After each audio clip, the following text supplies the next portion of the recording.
So this is an exit interview of sorts. We're very much expecting you to speak more freely than usual. There's a debate underway about whether or not to allow Ukraine to use Western-made long-range missiles to attack Russian territory. Your member states are not in agreement on this matter yet. What is your sense of the right answer? There is no doubt that Ukraine has the right to strike legitimate targets inside Russia. Because we need to remember what this is. This is a war of aggression Russia has launched against neighbor Ukraine. It's a war of choice by Russia. And that's a brutal violation of international law. According to international law, Ukraine has the right to self-defense, and self-defense includes striking targets on the territory of the aggressor, in this case, Russia. At the end of the day, it's up to individual allies to decide to what extent there are restrictions on the use of the weapons they deliver. Some allies have no restrictions, others have some restrictions, and many of them have actually loosened the restrictions over the last months. I have argued in favor of loosening restrictions because I believe that that's the only way Ukraine can actually defend and to also then strike the bases, the artillery, the rocket launchers, the airfields, which are used almost on a daily basis to attack Ukraine, Ukrainian cities, civilian infrastructure, but also, of course, military capabilities. So I welcome the loosening of restrictions on the use of weapons that allies have actually announced over the last months. And, you know, if there's a spectrum on how states think about this question, about how much to loosen restrictions or not, the United States is clearly on one side of that spectrum where it's been more cautious about how it thinks about how much to give Ukraine and what that does in terms of potential escalation on the Russian side. When you speak to American officials, what have you been telling them about this? Well, I have told them almost exactly what I said now, that this is Ukraine's right, part of the right to self-defense, and that I welcome the loosening of restrictions. The United States has also reduced some of the restrictions after Russia launched their offensive in the Kharkiv region some months ago, where actually the front line and the borderline became more or less the same. Because until then, most of the fighting in the war took place deep inside Ukrainian territory. But with the Russian attack into the Kharkiv region, the front line became almost the same as the borderline. And of course, if Ukrainians were not allowed to fire behind those lines, then it would really undermine their ability to defend themselves. And therefore, the United States has actually opened up for some use of their weapons against some targets inside Russia. I don't think it will be helpful if I go into every detail of what every ally has done. It's a variety from no restrictions to some restrictions. And sometimes it's not also helpful to speak about the details. But there is an ongoing conversation among our allies, and we have seen that allies not only have delivered more advanced weapon systems, more long-range weapon systems, but also to an increasing degree also allowed the use of those weapons against legitimate military targets on the territory of Russia, which is then fully in line with international law. So one of the big calculations for every member state is to think about how Russia will respond, what kind of escalation any action might lead to. So Russia's President Putin has said that if NATO countries allow Kyiv to use their long-range missiles offensively, it would mean NATO is at war with Russia. And some analysts interpret this as a red line of sorts, which, if crossed, could lead to Putin maybe using nuclear weapons. There's another line of thinking that goes that the West has consistently overestimated Putin's red lines. If he hasn't used nuclear weapons yet, he won't use them now. And this line of thinking goes that Putin is essentially an emperor without clothes. His threats are empty. How are you gaming out the question of escalation on Russia's part? First, I think it's important to understand that what Putin says about NATO allies and NATO becoming party to the conflict is wrong. According to international law, Ukraine has the right to self-defense. We have the right to support Ukraine without becoming a party to the conflict. And we have to remember that Iran is delivering ballistic missiles and drones to Russia. North Korea are delivering a lot of weapons to Russia. We don't regard Iran or North Korea party to the conflict. So this is not correct when President Putin says that we will become party to the conflict. Second, he has threatened in the same way several times. We just need to understand that this is a war that he decided to start, and he can de-escalate very easily by stopping attacking a neighbor. He can stop the war tomorrow.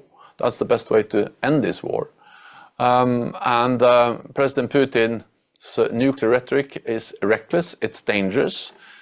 He must know, and we have made it clear again and again, that the nuclear war cannot be won and should never be fought. We are monitoring very closely what Russia is doing. So far, we haven't seen any changes in their nuclear posture that require any changes from our side. So it sounds like to me you're dismissing the idea that there is a red line for Putin when it comes to nuclear weapons use. Let me go a little bit step further then on the ways in which the West and NATO can help Ukraine. Why not dramatically accelerate Ukraine's accession to NATO? We have actually moved Ukraine significantly forward on the path towards NATO membership. We decided to turn the whole process from a two-step process to a one-step process by taking away the requirement for something we called membership action plan. That was normally a phase that applicant countries had to go through before they could join. We said that's not necessary for Ukraine. So now the next step will be an invitation. We are doing a lot to integrate the Ukrainian armed forces more and more with NATO standards, NATO doctrines, to create what we call interoperability. We have a big program for that. And also by setting up both a training and evaluation center in Poland and a support command for Ukraine in Wiesbaden. We are also enabling more of this. Thirdly, we have established something called the NATO-Ukraine Council, where we have deepened our political partnership cooperation with Ukraine. And then at the Washington summit just a few weeks ago, we stated that Ukraine's path to membership is irreversible. And we say that because there can be no stability and peace and security in Europe without peace and stability in Ukraine. And in the long run, there can be no peace and security in Ukraine without Ukraine becoming a NATO ally. We are moving forward, but of course, there can be no invitation, and there cannot be an invitation for Ukraine until we have all allies agreeing. It requires consensus, and we don't have that yet. Let's talk about Ukraine's offensive in Kursk. There are a number of opinions and takes on this about, whether it was a mistake in terms of how it impacted other arenas of the conflict. There are some who say that, in fact, the offensive in Kursk really damaged Russian morale and was worth it for that alone. I know that Ukraine did not coordinate this attack with NATO. How are you thinking about that, and whether Ukraine should try other such offenses in the future? NATO allies and NATO provide unprecedented support to Ukraine. 99% of the military support comes from NATO allies and NATO. And we give them advice, we train, we help in many different ways, but we are not conducting the war. We're not commanding the Ukrainian armed forces. That has to be for the Ukrainians to make those difficult decisions. The Kursk offensive have demonstrated the agility, the offensive capabilities of the Ukrainian forces. It has inflicted heavy losses on the Russian forces. They have been able to take prisoners, and they have created uncertainty in Moscow. And they have boosted Ukrainian morale and demonstrated the strength of the Ukrainian armed forces. Then, of course, in war, there are always risks and uncertainties. And therefore, I will be very careful speculating how this will evolve in the coming weeks and months. But we have to remember that the Ukrainians are very capable. We have to remember that almost all experts believed at the beginning of this war that Ukraine would lose within weeks, that Russia would take control over Kiev within days, and the rest of Ukraine within weeks. That was the assessment among also our best experts. That didn't happen. The opposite happened. The Ukrainians have been able to liberate 50% of the territory that Russia controlled in the beginning of the war. They have been able to open up a corridor in the Black Sea, which is of great importance and a big achievement, with the sinking of the flagship Moscow and other parts of the Russian Black Sea fleet. And they have demonstrated again and again that they can inflict heavy losses on the Russian invaders. So if you put this together, it's a big achievement, a big win for the Ukrainian. And Russia has not achieved what they wanted, to take control over Kiev and Ukraine, and prevent Ukraine from moving towards the European Union and NATO. Ukraine is closer to NATO and the European Union now than ever before. So these are big achievements, military victories, and I think we should therefore continue to have confidence in the Ukrainians and that they can make the right decisions in a very difficult battlefield, also theater, and under, of course, a lot of uncertainty. So on the other side of that ledger, of course, there's Russia, but we mentioned this earlier, there is increasingly collusion of sorts between China, Iran, and North Korea as they send weaponry, arms, other forms of assistance to Russia. How are you thinking about combating that sort of broadening of this conflict with new actors? So first, I think it's very important that we are aware and that we also expose and are very clear about the significant, the decisive support that Russia is receiving from other authoritarian powers, in particular China, North Korea, and Iran. China is a key enabler, a decisive enabler of Russia's brutal war of aggression against Ukraine, because China is delivering microelectronics, the components and the raw material which is used to build the missiles, the planes, the battle tanks, the weapons that Russia is using to kill Ukrainians. And China has not been able to condemn the war, and China continues to uphold the Russian war economy. In return, Moscow has mortgaged its future to Beijing. And we also, of course, are extremely concerned that in return for the missiles and the drones that Iran is delivering and the weapons and ammunition North Korea is delivering to Russia, that Russia in return is helping these countries to develop their programs, including missile program and nuclear programs that are violating UN Security Council resolutions. These are serious concerns we have, that actually what Russia is doing in return may actually help them with their missile and nuclear programs. So there's one bit here that has surprised me. I mean, I mentioned I was in Kyiv this past week at the YES summit, and General Kirilo Budanov, the chief of defense intelligence of Ukraine, He told the gathering present there that many of us think and imagine that China is the biggest supplier of sorts to Russia. But he said, in fact, it's North Korea, that they are by far and away the country that keeps him up at night in terms of how much they're able to supply to Russia. He also said that there was nothing that he could do to stop it. There's a clear sense of, it takes 7 to 9 days. They can track it. They can see that things are coming from North Korea, but they can't actually stop it. Can NATO do anything about this? And do you agree with that assessment? North Korea is providing enormous amount of, in particular, ammunition to Russia, and a lot of that is transported on railroad, which is crossing the border from North Korea, the land border into Russia, and then all the way to the front lines. That capacity is quite huge to transport by railroad. And that's also the reason why it is important to continue to have severe sanctions on North Korea.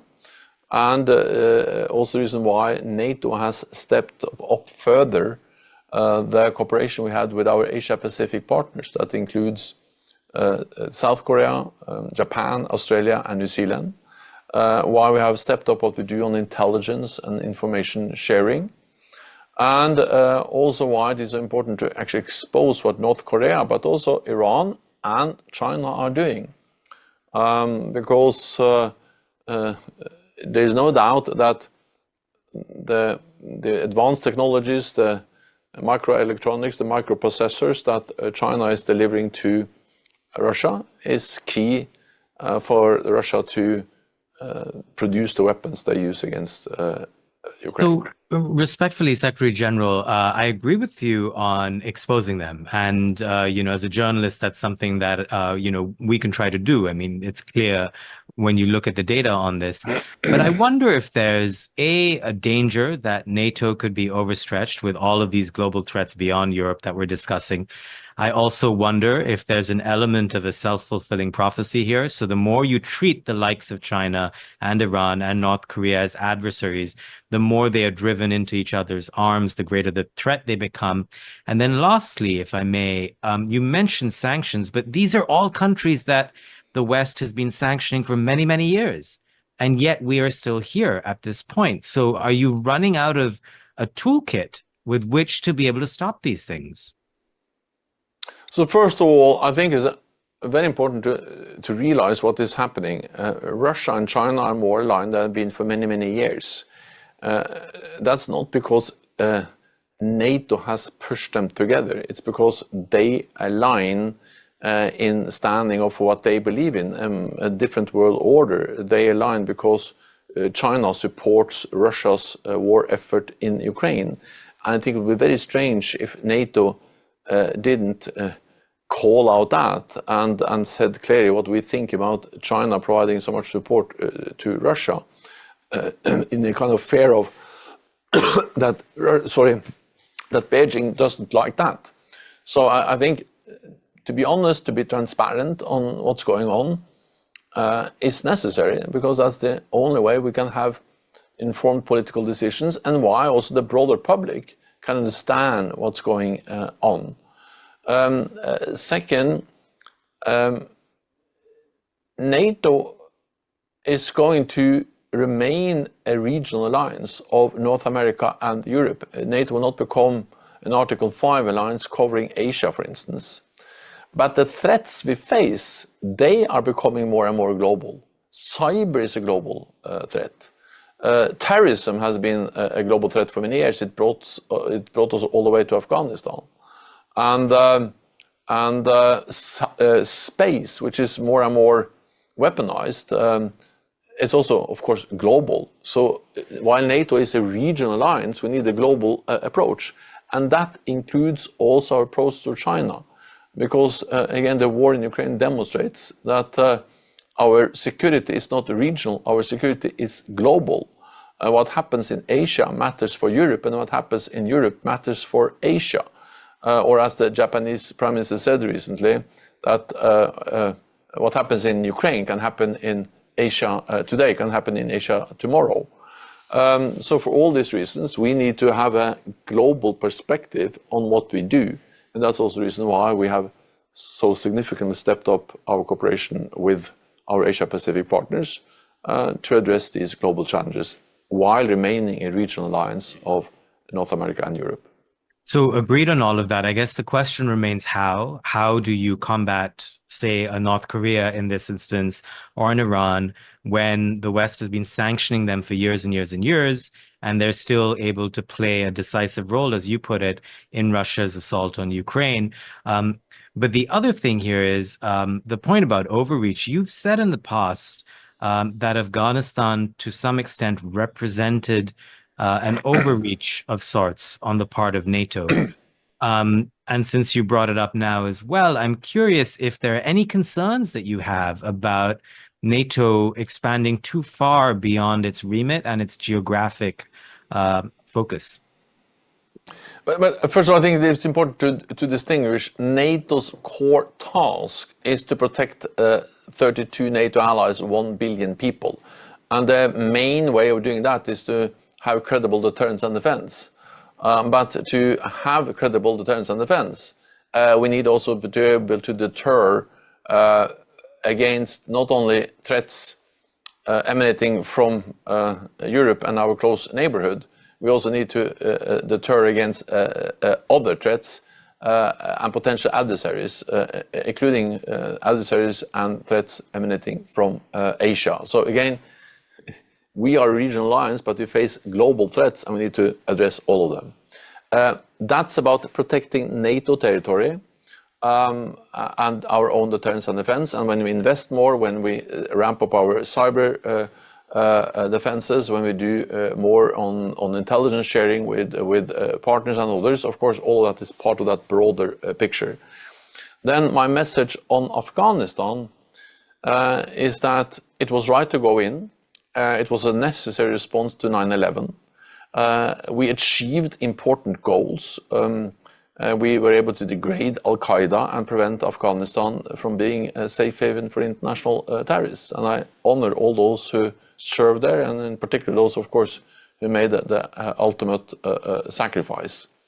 Having said that, what we saw in Afghanistan was that what started as a targeted, focused counter-terrorism operation evolved into something which was much bigger and much more ambitious, a nation-building effort, not only by NATO, but by the international community, by the United Nations, by the European Union, by individual allies. I was the Prime Minister in Norway at that time, and we had a very ambitious agenda of creating a stable, democratic Afghanistan with equal rights for men and women. That was mission creep, and that was too much. I think we just have to admit that we realized that perhaps too late, and therefore we stayed in Afghanistan too long. Again, it was not wrong, and it was absolutely right. We had a clear UN mandate to react after 9/11, to degrade Al-Qaeda, but to try to build a democratic, stable Afghanistan, a beautiful goal. I think it's too much, not only for NATO, but for the international community that all took part in this in different ways. I appreciate the candor, sir. You mentioned investments earlier, so I have to bring this up. The Kiel Institute tracks support for Ukraine. Unsurprisingly, the US is number one. It might surprise some of our viewers that Germany, which is ranked just behind the US, has given 60 billion euros less than the United States. Germany is being criticized by many of its peers for not being enthusiastic enough about upping its defense spending and about contributing more to Ukraine. You've had conversations with Chancellor Olaf Scholz. What arguments are you making to him? First of all, I'd like to say that Germany really have stepped up over a very short period of time. After Olaf Scholz' Zeitenwende speech, just after the full-scale invasion of Ukraine in 2022, Germany has significantly increased defense spending, and Germany is, after the United States, the biggest provider of support to Ukraine. and they are provided. Sure, but the term, if I may, sir, Zeitenwende, it sort of conjures up this idea of a big, much bigger change, which is why there's a bit of disappointment that has crept in of late.